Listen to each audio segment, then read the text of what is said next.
Welcome to another Quantum Conversation, brought to you by AcousticHealth.com. I'm Loren Gailey, and I invite you to sit back as we enter the quantum realm, that space of the greater part of you. It is your connection to infinite possibilities, infinite potential, and infinite mastery. And welcome so much, everyone. We are so delighted to be here with you.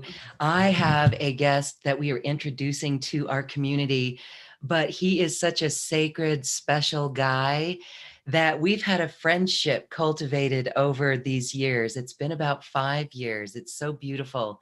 Brad Walrod is here. He is a beautiful spiritual teacher and someone who knows meditation so deeply that he has actually journeyed through interdimensional portals called tesseracts. He's going to share that with his guide and also a Lyran guide, because truly Brad's meditation has opened him up to his starseed abilities and connection. Hi, Brad. Thank you so much for being here. Welcome. Thank you. I'm so excited to be here. I've listened to the show for so many years and learned so much from all your guests. It was quite the thrill a couple hours ago when I got an email announcing the show that's going to be live in 2 hours and my picture was in it. I just want to honor your tireless work, your commitment. You've been on your journey for many years. So as we prepare to take this journey with you today, share with us first how you what your journey is, your whole awakening. I know that can be quite lengthy because you've got such a deep story, but how did you get to where you are today? What are some of the key awakening points in your own Right. life? Hit on some highlights, and the funniest one is when I was 8 or 9 years old. And I wasn't one of these people that were born, aware, like you hear sometimes. But I got a gift from my mother at like age 8 or 9 or 10, something like that. I don't really remember, and it was a book called A Wrinkle in Time.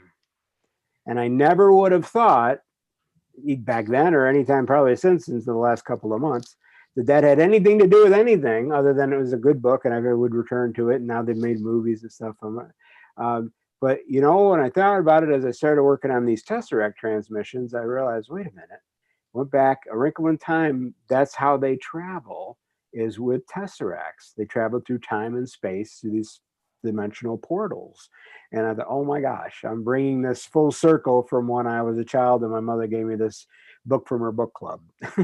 So my start was auspicious in that sense, but otherwise I was like a normal childhood. Skipping way ahead into like my early 20s, I got involved in an ashram and was taught how to meditate in that, with chanting and with Sanskrit mantras and things like that, which is an introduction a lot of people have had, I know. My Shaktapad experience, that's the awakening of the Kundalini energy that's coiled, laid dormant at the base of the spine. That was reasonably dramatic. A weekend intensive in upstate New York, guru that would pinch between your third eye and your nose, and I can remember it to this day, decades later, feeling this blue energy entering in. And it's interesting, I can actually the color was blue, but entering in, going down my spine, can't remember the rapidity at this point, but like when it hit the root chakra, it just exploded. And that's what I remember. And then it spread that energy through my body. And there's these things called nadis, which are the subtle body analogous of the veins and arteries and capillaries in your physical body. And that's what your subtle body energy travels through the nadis. Well, that's what happens. It just spreads through your nadis when you get that awakening. Now, the nadis is not a term a lot of people know, but the term they know is chakra. And a chakra is just where the nadis come together. It's like an interchange, a highway interchange is where they go through and mix and match and run into each other. And a lot of times when you have sensations like in your chakras where you say, oh, my heart is opening, or my throat is tingling, or I can feel it down in my root. That's what it is. It's the energy of the nadis, the subtle body energy, is bursting through a blockage in those chakras. So I got it like really, a roto-rooter cleaning of them all in one afternoon, one weekend.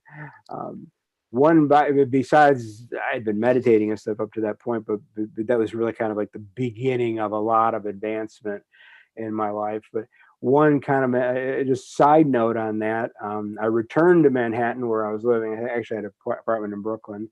I don't really remember breakfast and lunch of the Monday that I was back, but I remember I got off the subway at dinner time, went to the local corner chicken place, fried chicken place, got my usual, went in and up to my apartment, sat down, and I lifted that chicken up to my mouth and I couldn't eat it.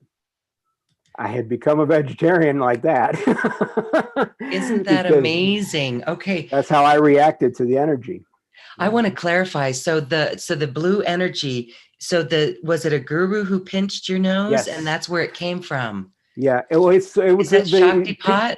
That is the Shaktipat is the awakening. So yes, I guess it's that whole act is probably considered the Shaktipat.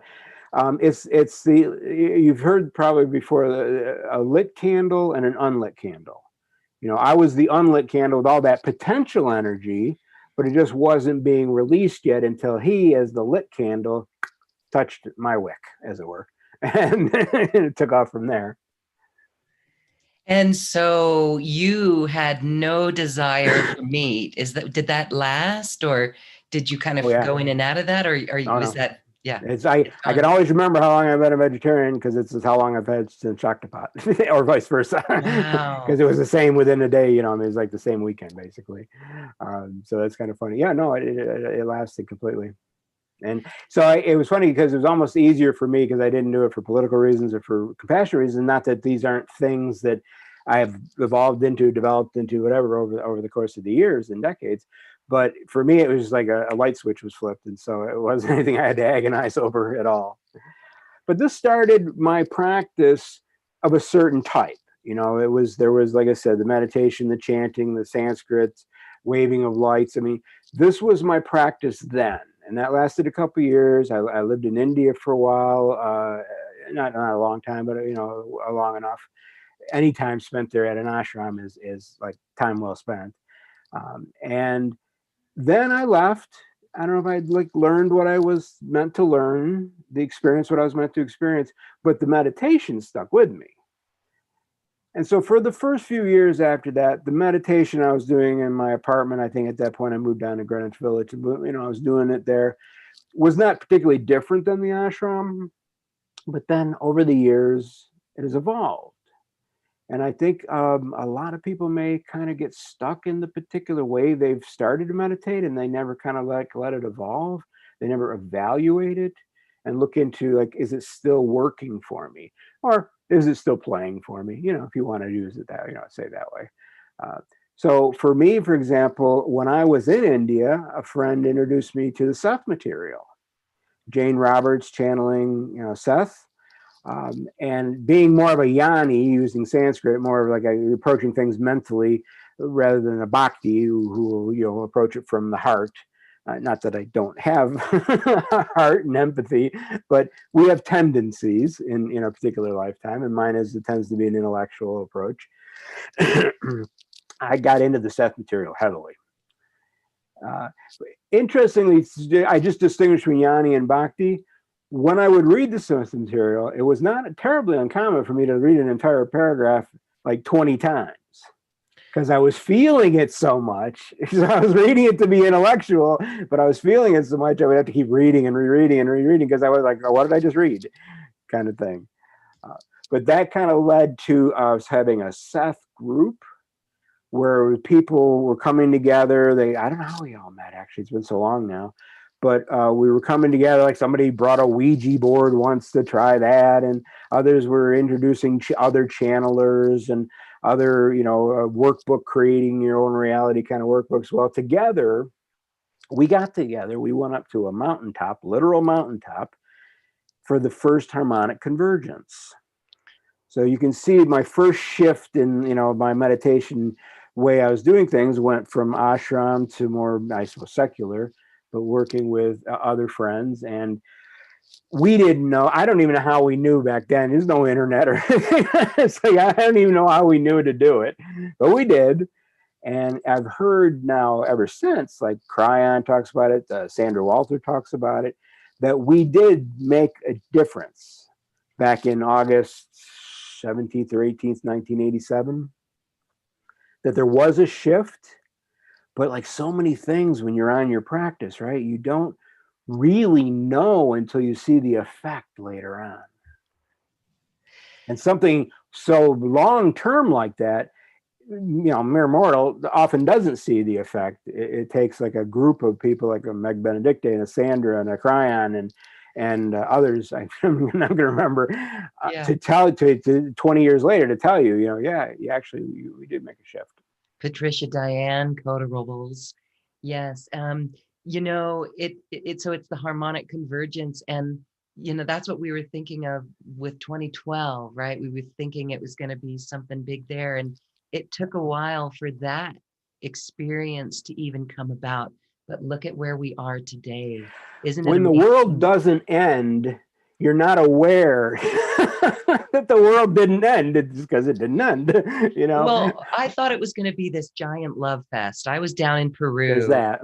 on Yeah. Lake Titicaca, and I just thought it was going to be a love fest. And we woke up on December 21st, and it wasn't. And I was one of the many who went into a little bit of depression. I came home and cried. I was like, wait, what are we doing? But then the messages from those people, from the spiritual ones that continued to show how it's unfolding, and it's unfolding one heart at a time, one Shakti pot at a time, like for you. Isn't that amazing? Thank you. And I have so when you do what you said about expect what your expectations were. I've got literally snipped from the newspaper 33-year-old Doonesbury comic strips that he covered it. And like one of the characters leading up, there's like a week leading up to it because there's like a 2-week lag for newspaper comics. So it ran like early in the month. The Boopsie was the character. She was channeling this guy, and she was really excited about it. Then there would be like a normal week of other cartoons, and then like the week or two after it happened, then it picked up again after. And her whole week was about how disappointed she was that it wasn't what she expected. But that's so beautiful, though, that it was something significant. I think that harmonic convergence was really the start of it. Am I correct in that? I mean, really, it was. It was like a big shift. We did it. I've heard that some of us that were around back then were laying the foundation for this amazing awakening of indigos and crystals and rainbows and all these people that have been born since 89, 90, 91, whatever, that our work just prior to them being born actually did have a foundational effect on that. What do I know? I like the thought of it. Yes, I mean, it feels right. It feels good. That's the power of our love. Okay, so I mean, amazing time in India in the ashram. I know that story. We'll have you back and we'll go deeper into those stories because I know India for sure. And you're going to share in the after party. The after party is here on Zoom, and you can join our audience. It's part of our membership as a New Earth creator. You can join absolutely by a single ticket event entrance, $5. And of course, you can, if you purchase Brad's special offer of Tesseract Transmissions, that includes a ticket to the after party. We're going to talk more about your special offer. But before we get there, let's talk then about how this journey took you into deeper levels of meditation that now, and your guides, Curon, how did that happen? Well, we're jumping decades at a time, it seems, but the 5 years ago, basically last month, I've been wondering how many other people are having a lot of course, we got 2020 on its own is crazy, right? But I mean, how many people are using that craziness for spiritual growth? Well, 5 years ago, I had a similar summer. And I was doing, Chopra series, That was actually the first time I bought meditations. I think is because I was doing some of his series, and he had some that had come out before, and I was having really good experience with them. So I was doing those. I was doing Melanie Beckler angel meditations, and I know I actually went back and searched her archives, and so I know I may have learned about this from her. I know that Matt Kahn talked about it, but I'm not sure he was on my radar at that time. What I'm talking about here is what's variously called the gamma X wave or the X wave or the event. It happened to the day, it was September 28th, 2015. And it was it was another shock to pot experience. I kind of knew it was coming. I was prepared. It was a Monday afternoon. I was sitting here, actually, right here, while I was working, and all of a sudden, I could not sit here working any longer. The energy was starting to build up and build up and build up, and I went outside, out the side door, grabbed a chair on my way into the backyard, took my shoes and socks off so that I could literally ground in the backyard in the grass. And I'm telling you, that lasted hour and a half of just being bombarded by I don't know if it's like the photon waves, like what we're going through with the whole solar system moving through. It happened to hit this a particular thread of it, and it just was so dramatic. 4 weeks to the day after that, with having no intention of doing so up to that point, I created a meditation and spirituality group on Facebook called Become What You Believe. We've now, I think after a week, I was so happy that we had 111 members. Now we're like almost 3,000. It's grown, over the years. It has been so important for me because it has given me this avenue, first of all, sharing. Every once in a while, I get these memories from Facebook, and you see that I shared 6 years ago, I shared a Chopra meditation or somebody else's meditation, and I got like 2 likes, if I'm lucky. This gave me an opportunity to have a group with members that were devoted to looking at and participating together and growing together. So that gave me some satisfaction that I wasn't just speaking to empty air, and it gave me a structure for coming a little bit out of my shell. I mean, the first couple of meditations we did, we like listened to somebody on YouTube. We said, let's do a group meditation, but it never, it wasn't like I was going to make one. We were just going to listen to it together. But eventually, and not too awfully long, I started creating them and found an outlet I did not realize. Some of my oldest meditations, actually, you might have heard one of them, was like a journey through the seasons or something like that. It was journey through our spiritual seasons or something. That was one of the very first I did, and I still go back to that thinking that was kind of amazing that I came up with that early. But for the last 5 years, I've just been able to continue to grow and nurture that, both the energy and the narrative, the storytelling and stuff like that. So it's been just a wonderful outlet for me. And it comes from your decades of meditation and your journey on the entire path.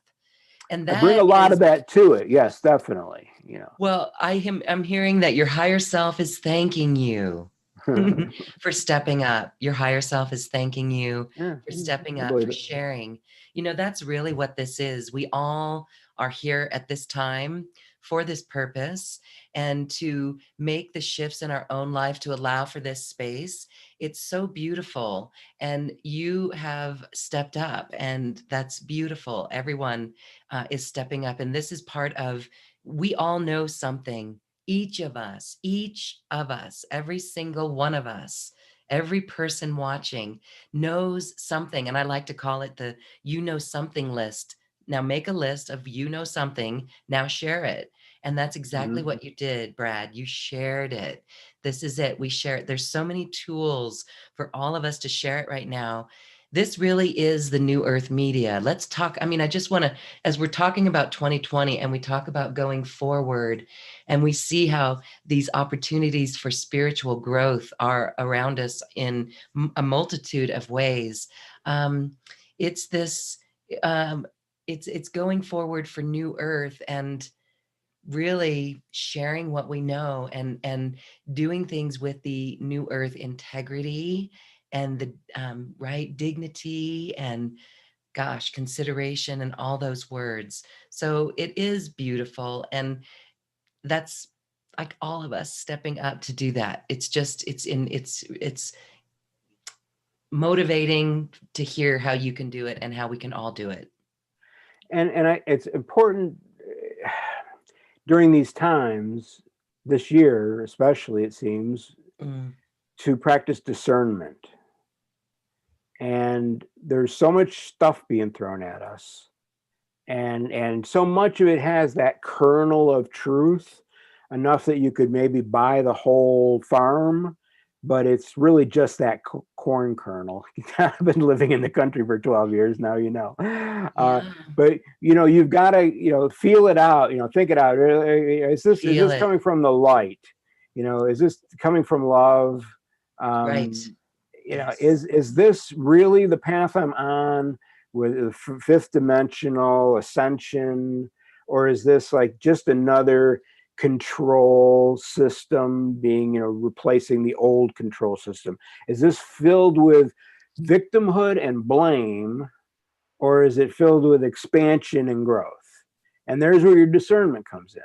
And if you're really on the path of the 5D ascension, then you can get what I'm saying. You're going to want to be moving toward the expansion and growth, and being real leery about the stuff that's way about nothing but victimhood and blame. Because I mean, I listen to people all the time, like Sandra, who I trust so much, Sandra Walter. Sandra Walter, yes. She's like, no, that's over, man. And she'll even say it like, right? She'll say it like that. That's over, man. We've passed that. The only thing, and Meg Benedicte too, is like that stuff is like, that's just the last grasps of the old control system. And we don't have to put our focus on that. We don't have to pay attention to that. We don't want to hurt anybody or have anybody be hurt. But as far as our own growth, our own path, you don't have to get sucked into the vortex of what a lot of people are being sucked into these days. You still need to go vote, though. Please go vote. Vote. We need to vote. We need to be aware. And this is about going to the horse's mouth and seeing, if we can stomach some of this. But it's becoming evident that we continue. You mentioned Sandra Walter, and she says repeatedly, don't watch it crumble, don't watch it burn. Instead, focus on the higher self agendas. And this is important because in the polarization of politics, we have even the spiritual community, our beloved spiritual community, polarized. But let's look at the unity and the common goal, the common eye on the prize, and that is everyone wants peace and harmony and new earth. And it comes with integrity, and it comes with inner wisdom. And that's why you've spent so much time on meditation, because it gets you into a deep connection to that wisdom.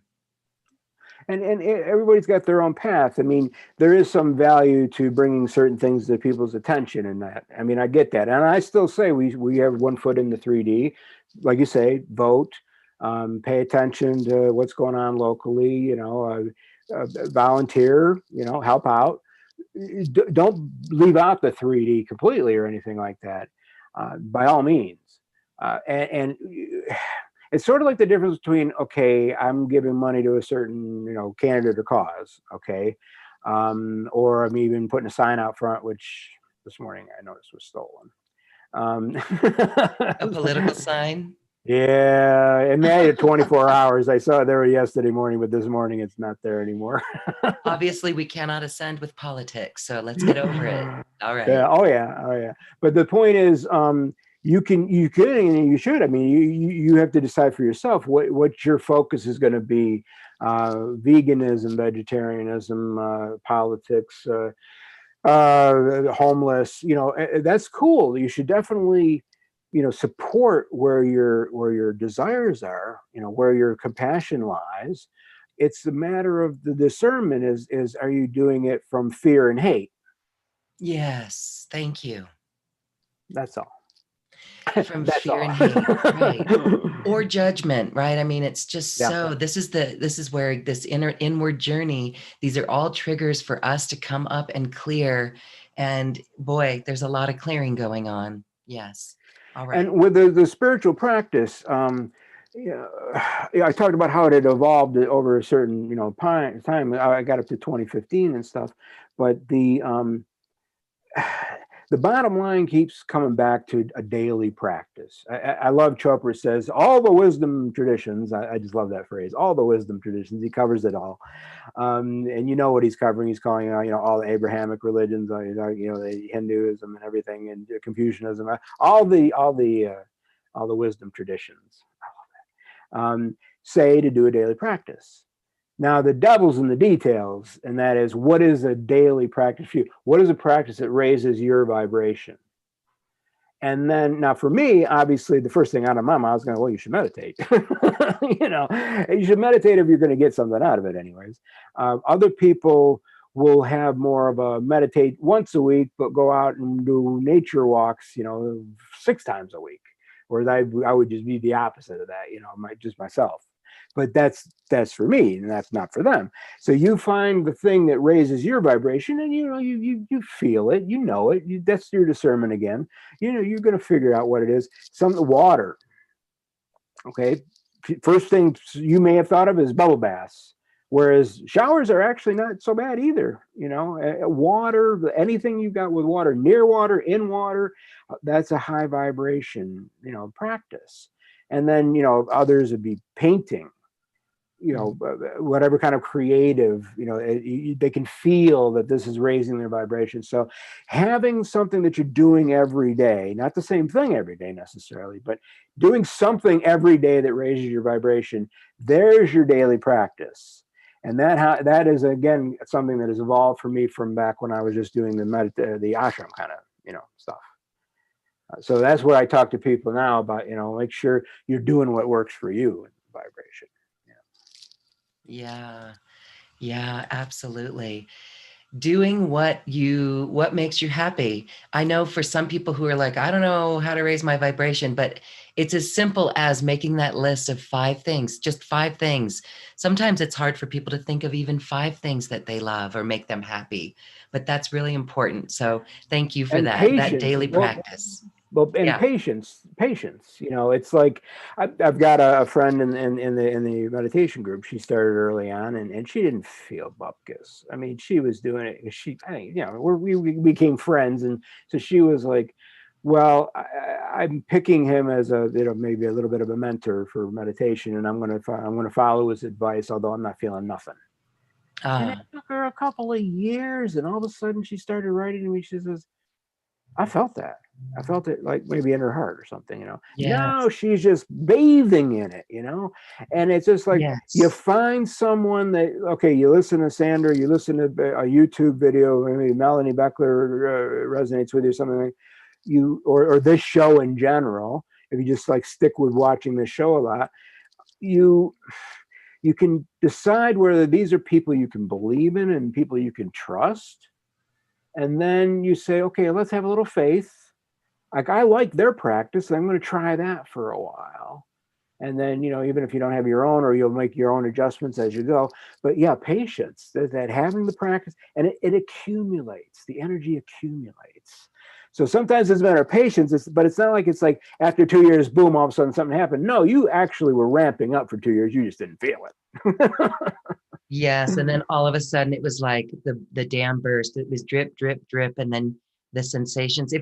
For those who have been on that meditation practice, I know if someone goes on a retreat, like you went to the ashram, that's a really great way to start a practice, because you show up every day and you do it, right? You're kind of required to show up and do it. So that's a really great way to keep it up. But yeah, the people to not judge themselves too harshly when they go to meditate. I know some people are like, wow, I can't even sit down. My mind is totally racing. But as you said, me too. I've been no, I've been doing this for decades, and I love guided meditations. And see, in the Ah, ashram, it was Sanskrit. I would be chanting Sanskrit, and then we would yeah. chant in everything up to a point, and then it would get quiet. But there you've built up this energy, and you can actually have half a chance of not, making grocery lists for the rest of the time. With me, I'm a big fan of guided meditations. I think they're great, and I've been introduced to so many of them again through you. I'm thinking Jean Ang, which was a funny example because a lot of Jean Ang's meditations are pretty quiet. Silent, Maybe that's yes. not the best example. No, there's a lot of different ways of meditating, and some people do more of the Buddhist, which is not that.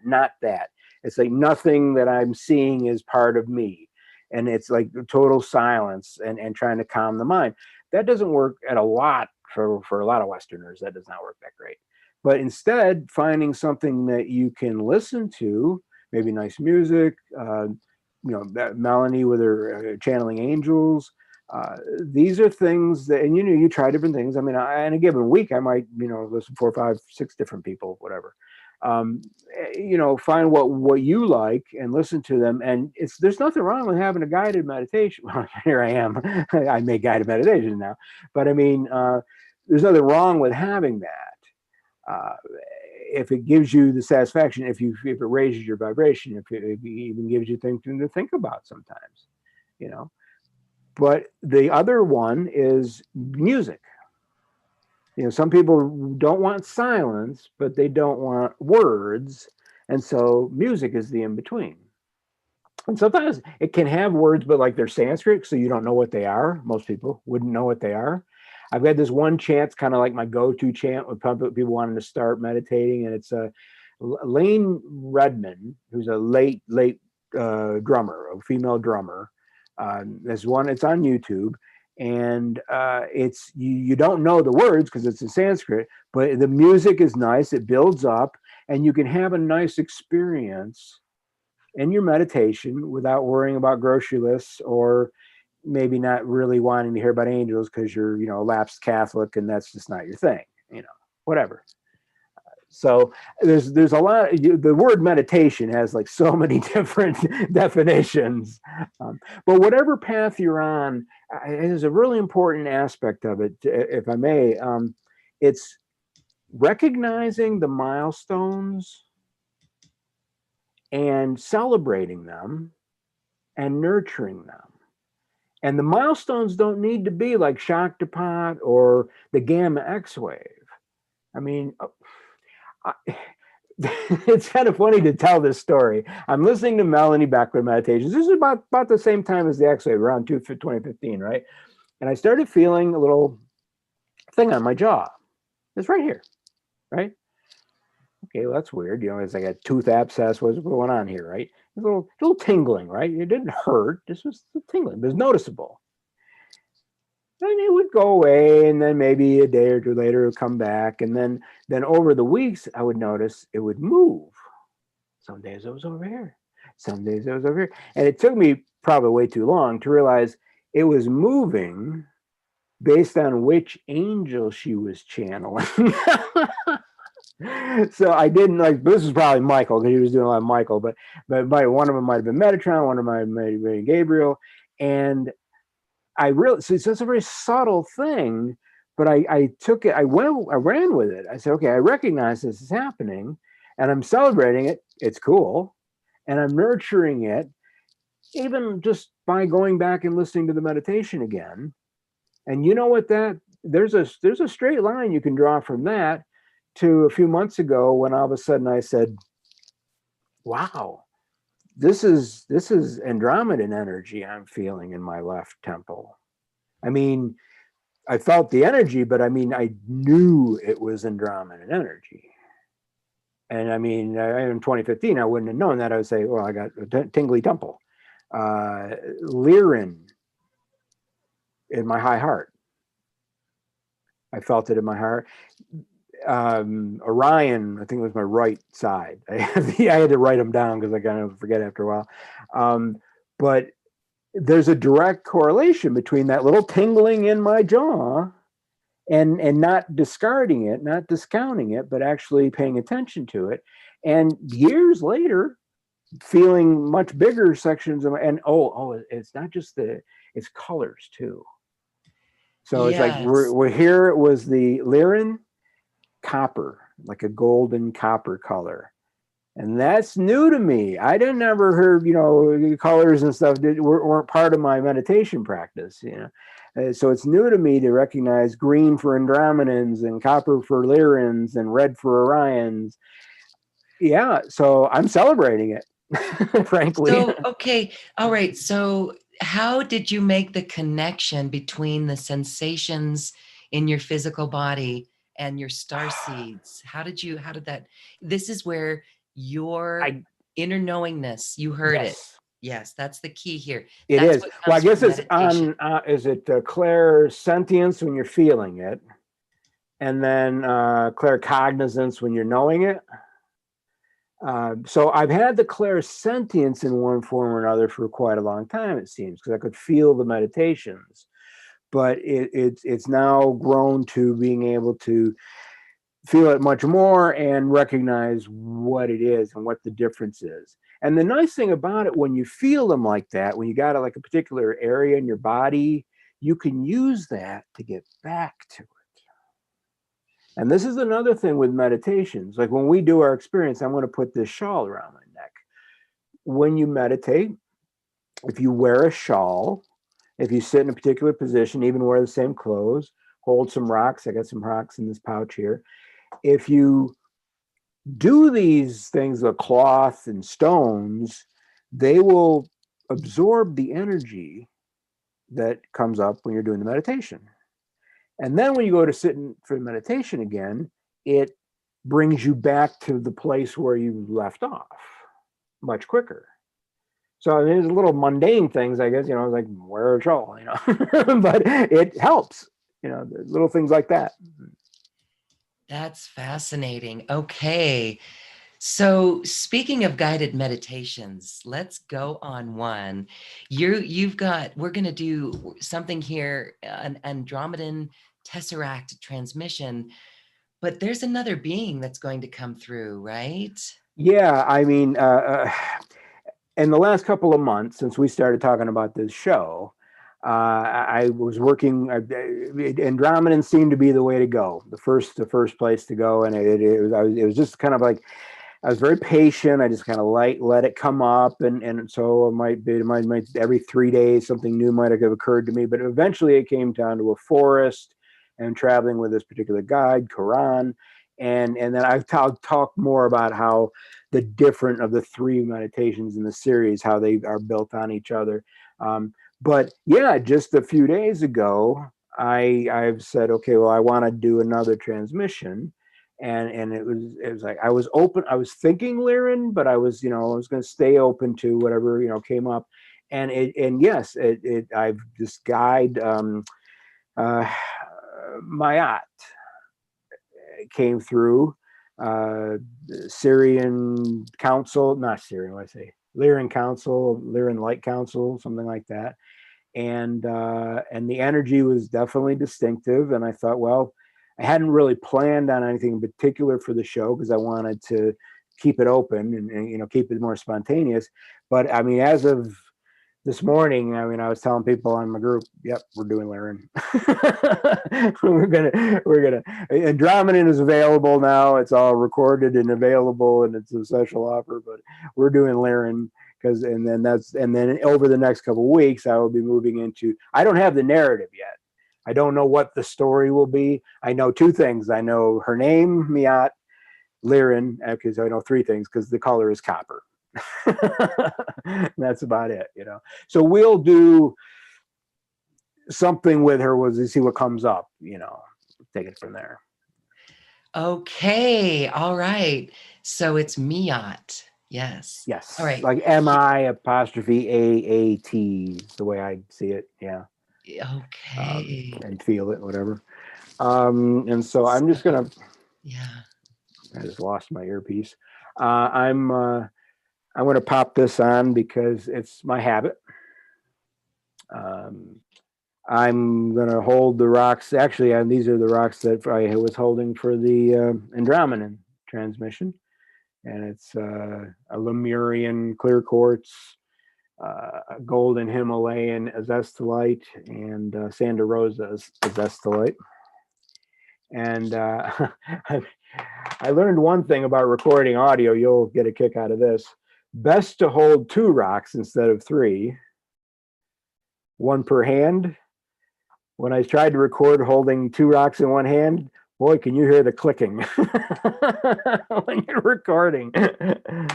And I'm just going to play some music.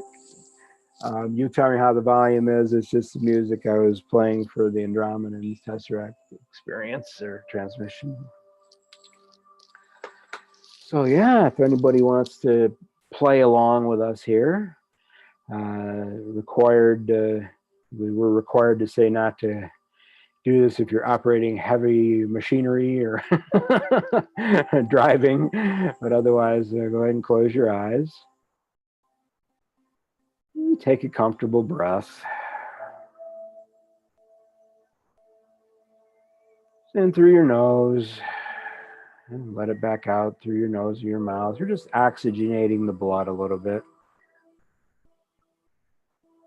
And then put your focus on your heart. And from your heart, pull a thin strand of light up from your heart, through your high heart, halfway between the heart and the throat, and into and through your throat, and then straight up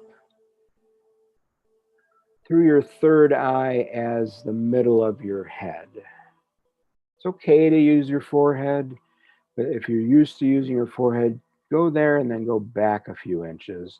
So you're right in the middle of your brain. And then continue up to your crown and outside your body. Passing through the soul star, your first transpersonal chakra above your body, and then through another 4 or 5 we won't name today. Carry this strand of light all the way up through the heavens, the stars, through source to all that is. And when you stop, combine that silver thread with platinum diamond light from source and bring that back down with you. So now you have your silver, platinum, diamond light coming back, re-entering your body, down to your heart, and then through the solar plexus, the hara or belly chakra, down to your sacral and root chakras, and then out and through your earth star chakra below your body, and down into the earth, going through the rocks, the dirt, the core, all the way down to the heart of Mother Gaia, where we are contributing that silver, platinum, diamond light and picking up a little violet flame while we're there. And bring all of that back up through the earth, back into your heart, and relax. We've now established our light pillar, which is a very nice thing to do at the beginning of any meditation.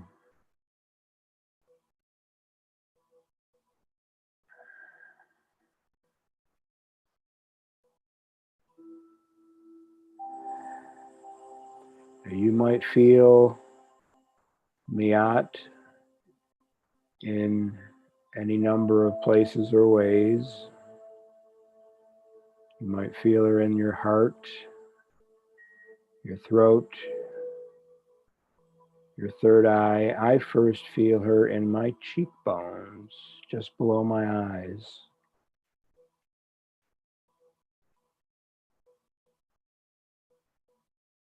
And I'll be quiet now.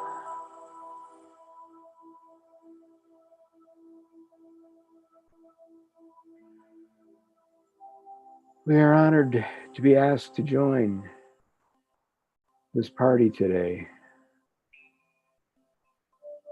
I say we as Lyran Flight Council, but also my partner, Vianu, is here with us. But this one prefers to speak with me.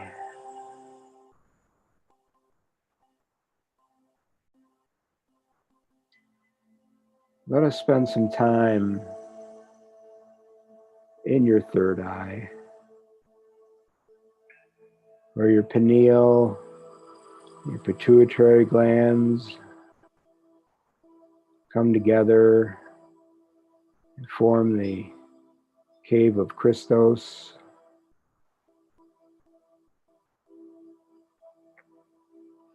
The pineal is named as it is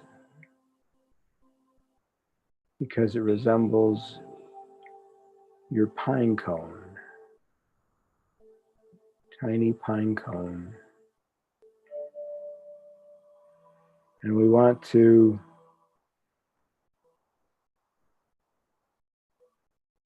stimulate it. This one likes to picture a tiny feather brushing up and down the pine cone-like pineal. You can stimulate it with light, just with intention, whatever your intention is.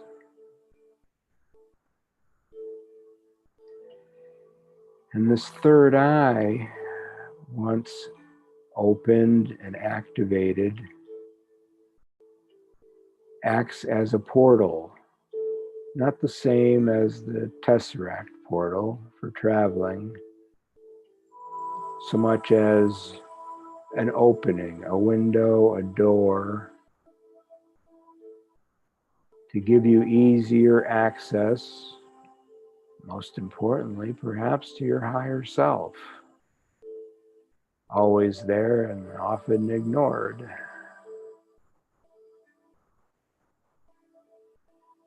From this opened and activated third eye, you can gain access to archangels such as Metatron or Michael or Gabriel, Uriel, Sandalphon, or ascended masters such as Kuan Yin,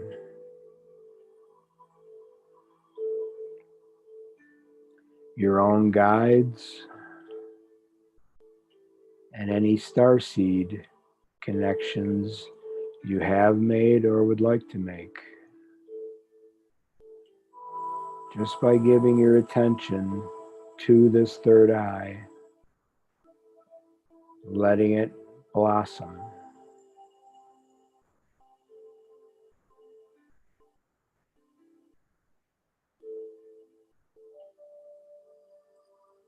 You may feel activity there.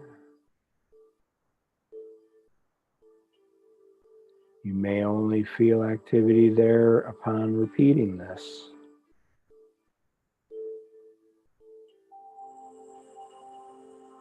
On your own or listening later.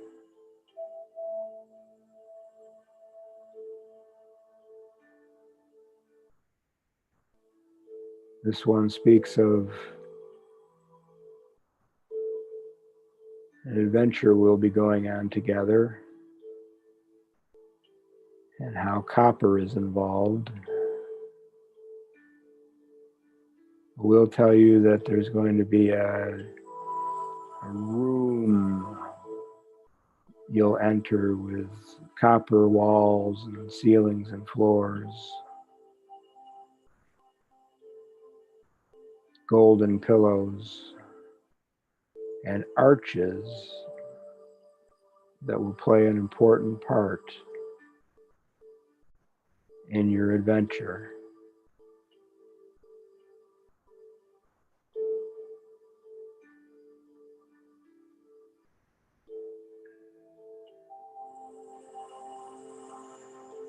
have an opportunity to travel with me at first,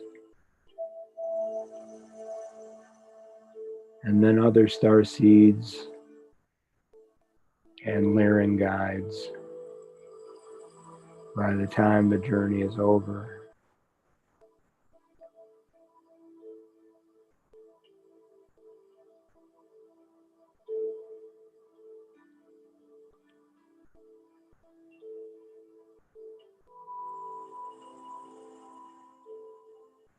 For this experience,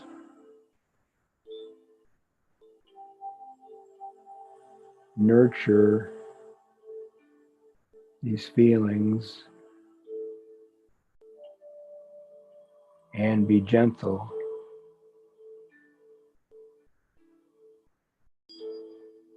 as we step back.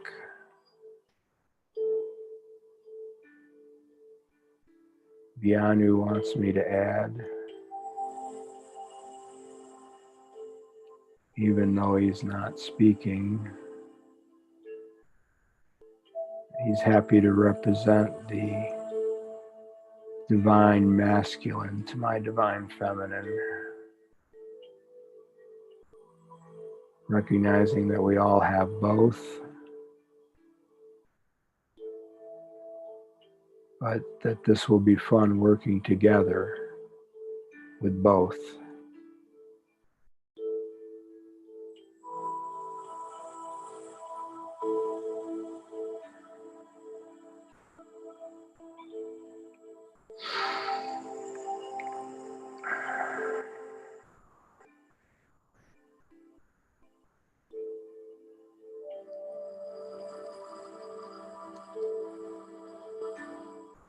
As we return our attention to the heart, let's once again complete our pillar of light by going up from the heart all the way up to source, and back down through our body,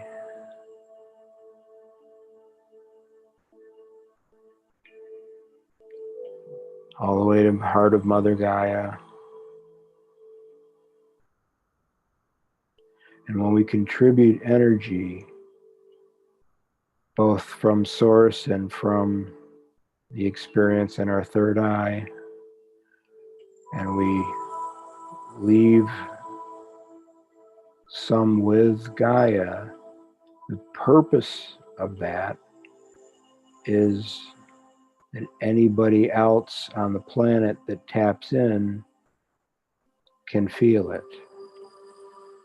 So it's one way of our spreading this energy back up into our body.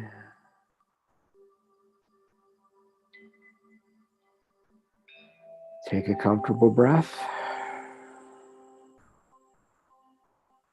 And another.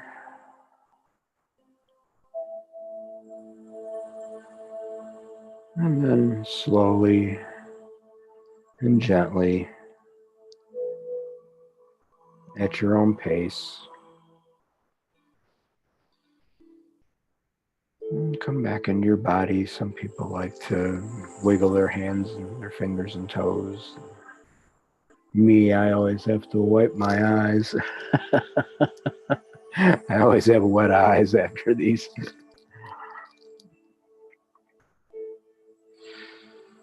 The sharing of the energy, I almost hate to turn that off.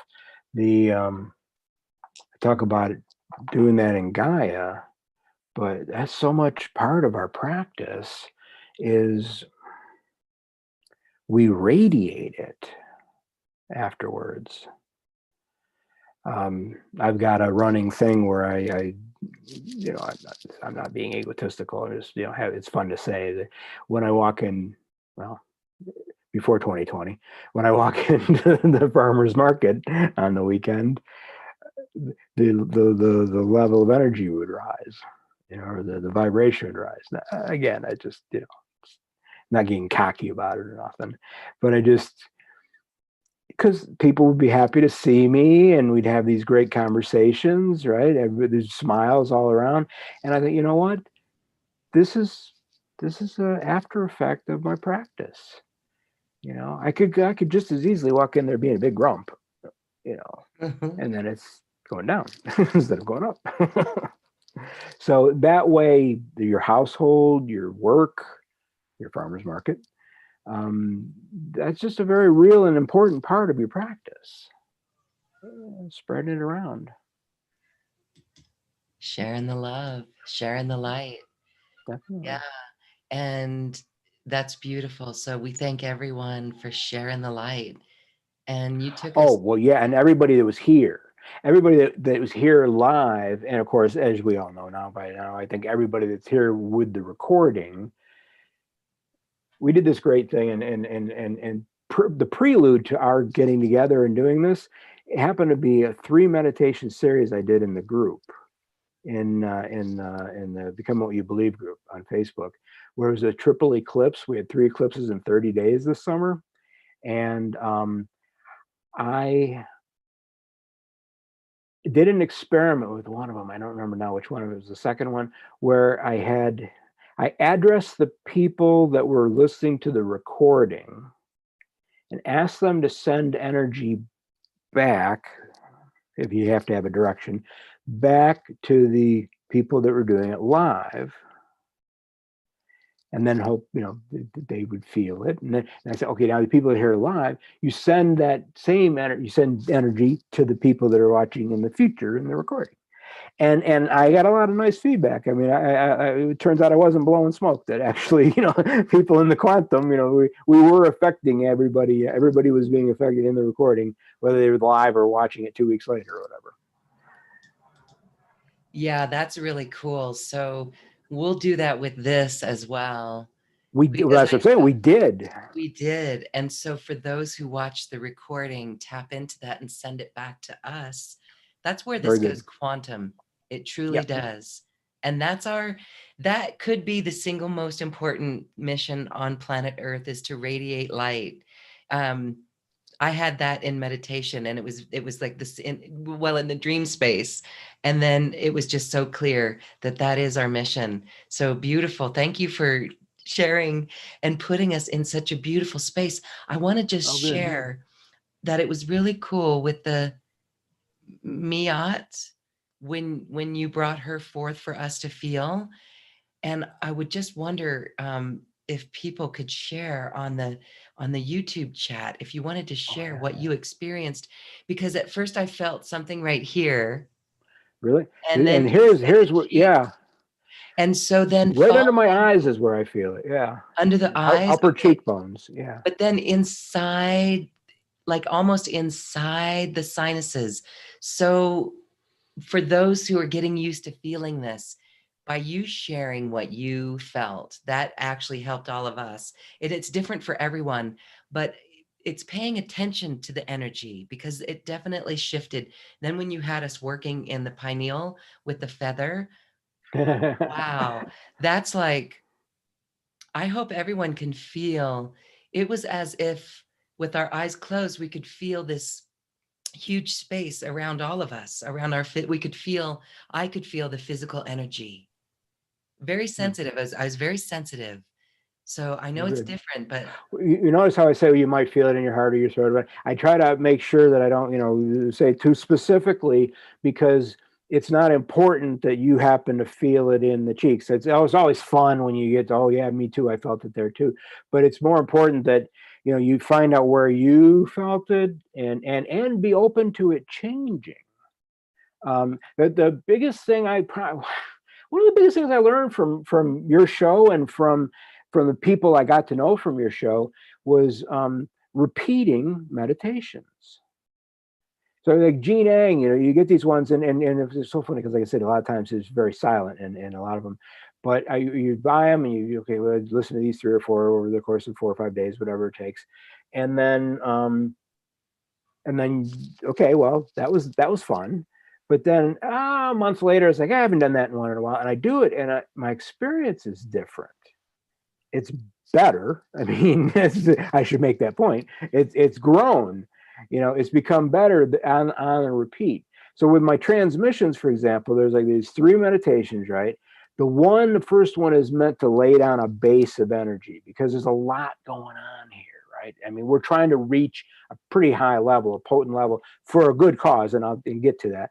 But the base level, now I'm telling people, I mean, there's like a journey and stuff, and you're left alone to just the music for a while, and insights. You're meant to you're suggested to gather insights while you're on this first one, but it's like a multi-level. The base of energy is a really important part. So I'm suggesting that it's your call, but I'm suggesting a lot of people might enjoy listening to that first one multiple times before moving on to the second. I'll give you an example. Someone listened to it recently and said she zoned out completely. Mm-hmm. I woke up at the end. I said, well, first of all, I learned this from Deepak. You weren't asleep. Right. If you wake up at the end, you weren't asleep. If you wake up an hour later and a little bit of drool, you were asleep. But if you woke up right at the end, you were just in an altered state. There's nothing wrong with it. You got a lot out of it. But with them building a base of energy, what I'm suggesting to her was like, now listen to it a few more times and see if, as you continue to repeat it, you start remembering more, because that may be an indication that you're now able to not just recognize the energy, but also absorb it, retain it, and still keep your focus, your brain functioning. So some people are going to want to do that. They're going to want to listen to the first one 3 or 4 times before they even move on to the second one. Others are going to be more like me, like, that's crazy talk. That's impatient. I want to hear what the second one is like. That's me. That's totally me. I'm going to listen to them in a row. I might spread them out a day or two, like either Monday, Tuesday, Wednesday, or maybe Monday, Wednesday, Friday, spread them out and not do them all in one sitting.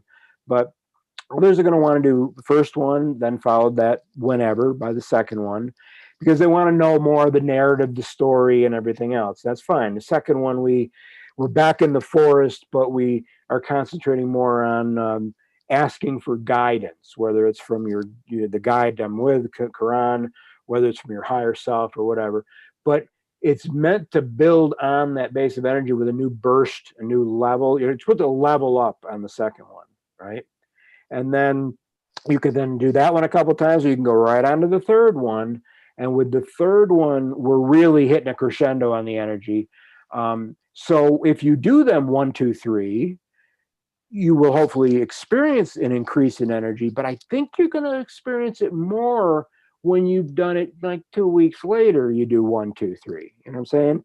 So like it's going to keep building, but certain people are going to want to do it one way. Some, by all means, though, I'm saying repeat them, because you're going to get, any meditation is good to repeat, because you'll get more out of it. You'll hear new things you didn't hear the first time, but these are designed that way.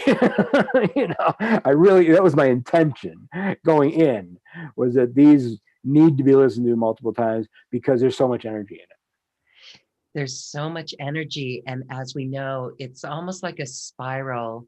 We're in that evolutionary spiral. And so the energy field, we're just amplifying it each time we listen to it, and we're more sensitive to it. So thank you. All right, you're talking about the transmissions that are in your special offer. So tell us a little bit more about these. I want to just say that click the link in this description box or on the special offer button that's on this webpage and look at these transmissions.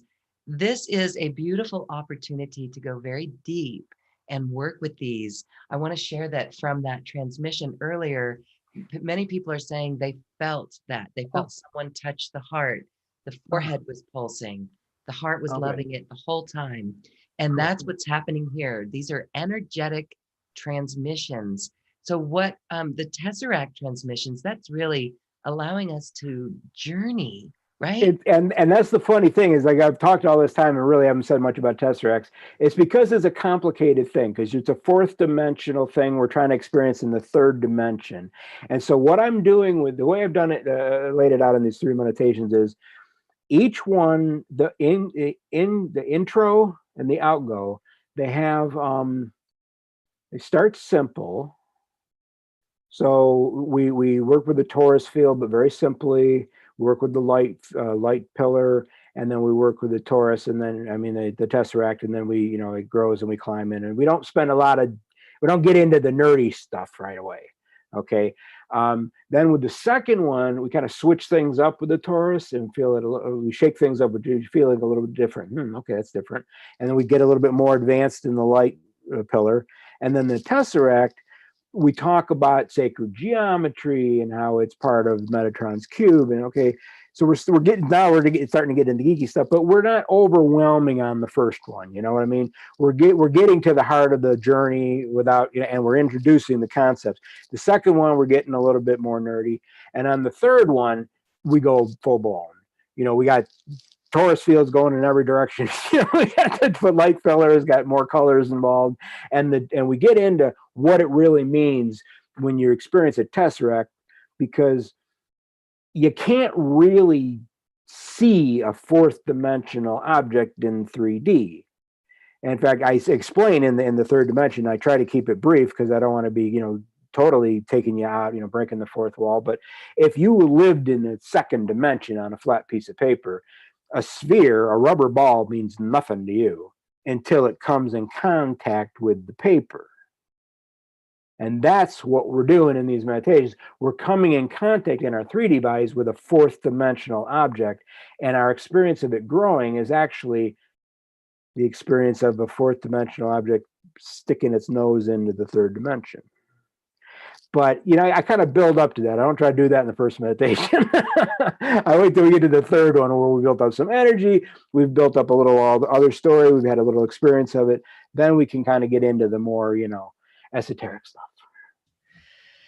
Wow, that just sounds exquisite. Thank you. Lots going on there with those meditations. I love how thank you. It's interdimensional communication, interdimensional contact. I know people who've experienced this transmission today have a better understanding of the energy that they felt. And again, if someone did not feel anything, do it again. Come back and listen again. Yeah. Uh-huh. I mean, you may not ever feel it. I mean, that's fine. And not everybody feels. Here's one of the things I would be talking about in if we're going to do the consultation as a part of the offer two, I think we called it. It's not always that you've got that clairsentience. It's not always that you're going to feel it in a particular limb or in your heart chakra. Some people just don't. That's just not the way they're interfacing with the 3D. That's not the way they're interfacing with this lifetime. What you might be watching out for instead, though, is I had a friend a couple of years ago, my friend Jack. I've known him since I got the Wrinkle in Time book. That's how long I've known him. He told me a few years ago, he goes, "Damn, you're happy lately." And I hadn't really thought of it because when you're in your own stuff, you don't see yourself getting gradually happier. It's somebody outside has to say, "You're really a lot happier." Because I see him every 6 months when I'm like visiting home, right? So you're a lot happier these days. And so that's one example. Another example is, how's your home life? Or how's it when you walk into work? Do you hate being there? Or are people treating you crappy? Or has that evolved into, I don't mind going in there and actually people are saying good morning? And it's like, it's funny things. So sometimes your daily practice, the effects aren't internal as much as they are external, at least for a while, maybe forever. That's not a bad thing. So that the whole consultation thing is the way I think I wrote it up, was something like, if you want to start a practice, or if you've got a lapsed one, maybe we can kickstart it and, come up with something that's going to work for you today. If you've got an established one, and you're perfectly happy with it, then you don't need me.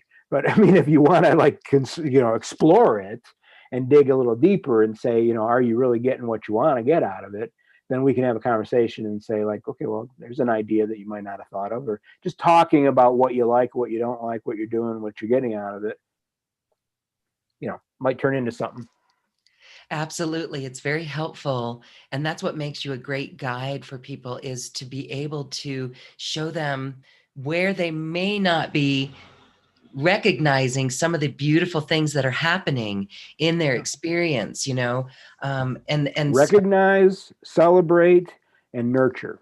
recognize, celebrate, and nurture. And just the little things up to the major things, but don't ignore them. That's the mistake, if I may.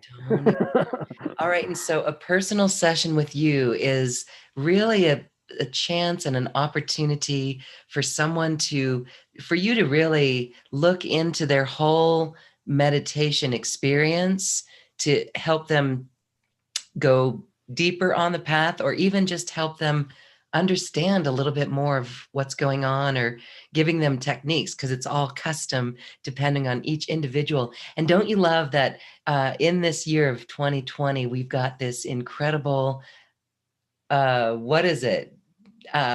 Ramp up an incredible popularity in meditation and meditation programs. And so for all the people who are out there listening and working on meditation, as we build our New Earth list of ideas for New Earth, keep that list handy. Meditation in the schools with children, all of it. We've got to get this out there. We're seeing a lot of apps for cell phones on meditation, and that's just beautiful, isn't it? And so you help people go deeper in their own meditation experience. So just to talk with you about that takes them in that. It's a solo experience so often for most people. You're just doing it alone, and that's what you probably want to do, is do it alone. But you don't get the opportunity to geek out about it, unless you're going to an ashram, or unless you have a meditation group of some sort. You probably aren't really getting that opportunity to explore and stretch, frankly, your practice. Yeah. So you mentioned maybe if do people want do you want to have people talk to me? I said, well, it's not like I channel your grandmother or anything like that, but this I could do. So we went ahead and made an offer too. So we could talk to people. Yeah, you really help establish that practice. And again, the daily practice, if we were just to shift one thing, I know with the way the world is in this very turbulent year, some people may think that checking into some kind of news and information is the most important thing in the moment. But no, it's more important. More of the opposite, but yeah. I mean, it's still important to stay in tune and be very discerning, as we've discussed, but this is the single most important thing, because it's that radiant light. Recognize, if you're going to get sucked into a vortex, it might as well be a vortex of meditation versus a vortex of politics. Yes. Or Fox News or MSNBC or whatever. They're not the same, but nonetheless, they can be very vortex. And if you find yourself, being, so many hours of the day devoted to that, then it's a sign, that maybe you could, like me, I got a daily newspaper. So I don't need to watch 12 hours of news on TV. I'm fine with waiting to the next morning and flipping through and checking the headlines and only stopping when I really need to, not having somebody bombarding me with a 24-hour news cycle. That's my balance, but whatever your balance is. Balance. And for those who have been on the path, and for those who meditate back in the day, I just wanted to say as well, I wrote down Chopra because Deepak Chopra was my guide as well. Back in 1993, I left my career industry in the news, and I was selling beach towels on Guam as a salesperson, because I sold out for money, right? And I was so frustrated. Just part of the past. There from Sounds True was Deepak Chopra's Higher Self tapes. I still have them here. They were cassette tapes. And that is such the most beautiful connection that we can all make. And so that's why we're so excited about this, because that connection is the single most important thing that we can do for ourselves. I mean, all this is just, I went to college to be a special ed teacher. Okay, so how does that have anything to do with this, right? And I didn't last very long, but what it tells me now, all these years later, is that when I was, what do you start thinking about, junior year, sophomore year, junior year of high school, that you have to start making these decisions, which is way too young for your career. What that tells me now, although I obviously wasn't meant to be a special ed teacher, was that I was feeling compassion. Yeah. And so it's always fun, once you get, older, is to watch how those divergent paths have come back together. For me, communication, teaching, compassion, that has come back to, I'm a book typesetter, so there's communication. I did the Harry Potter series. So there's, all that storytelling going out to so many people all over the world, right? I lay out books for You the did day the job. Harry Potter series. Yeah, I was a typesetter. The last few hardcover books, my name is even in the back page, where where they talk Wow. about the typeface, and I'm the typographer. But I mean, there I am helping to communicate with children. I mean, yes, and a whole lot of adults, frankly. Adults are in touch with their inner child. And then of course there's the meditation group. So you can see how, communication and compassion and teaching all came back together, and have actually interweaved throughout the careers that I've chosen, even though I didn't, from junior year of high school, whatever, become a special ed teacher. Yeah. So it's all, whatever you were doing. Would you say you were in Guam when you were doing the beach towels? Oh yes, I was in Guam and Taiwan in the news, and Okay. it's just Boom. So there you had this right now. experience of being in Taiwan. Me, you sold out our money. Well, don't throw that away. That's a story you don't need to keep repeating. You were experiencing Taiwan and Guam. That was probably the main reason you were there. The heck with the money part. Yeah, well, the money part was getting out of the media. Well, I was in the media and I saw the egos, and television was way more than radio. But anyhow, this is why this part of my mission now is New Earth Media with integrity. It's very powerful. And this is where personal integrity for discernment and the truth and all of it comes into play. So it's fun, and it's all up for the media is all up for a new foundation of love, like so many, and everything in our world is all up for new foundations of love. Well, I want to thank you so much, Brad, Oh for yeah. being here today. Thank We're going to you. be in an after party with our guests and just hang out and chat with you. The after parties are when we do our QCTV episodes, and they're very fun just to hang out and share with other people, like-hearted people and souls in our community. Again, if you purchase Brad's special offer with a personal session and the audios, or just the audios, you'll get a ticket to that Zoom event. So thank you so much, Brad. As we say goodbye today, I just want to give you a moment to thank you and share anything as we wrap up and go on our journey.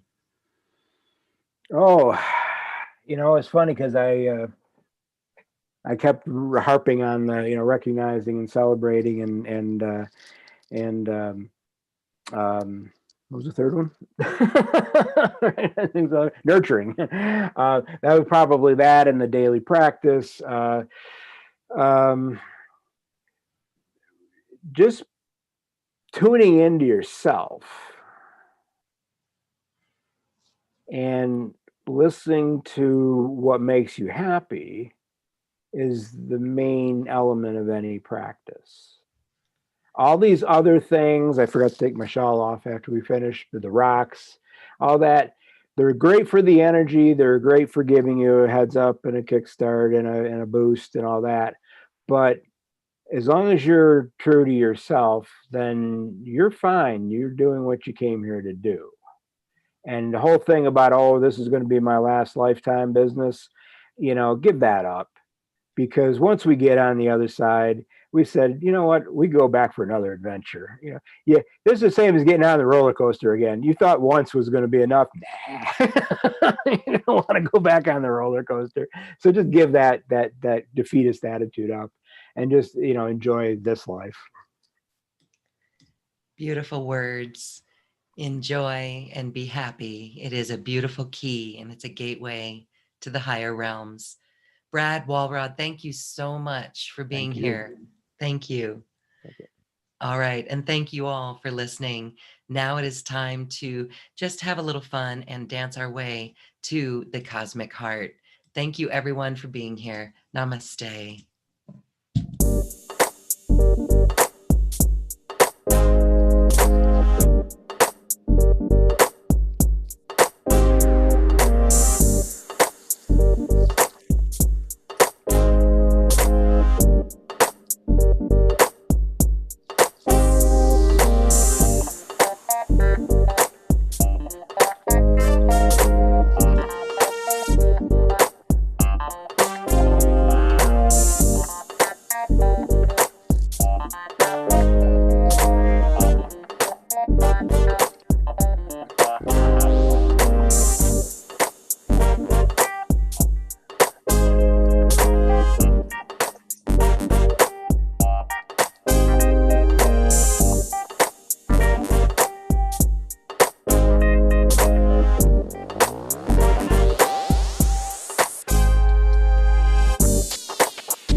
Thank you for listening to this quantum conversation, and thank you for dancing with us to the cosmic heart.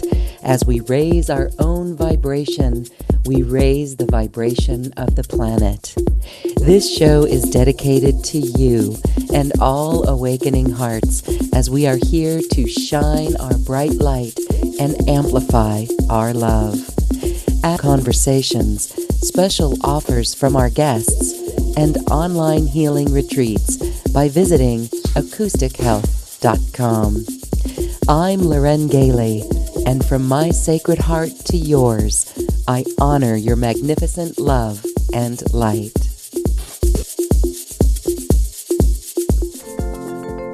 We leave you now with music from the universe. Music literally created by the universe, as musical notes were assigned to mathematical equations. The result is this beautiful music, available at acoustichealth.com. Namaste.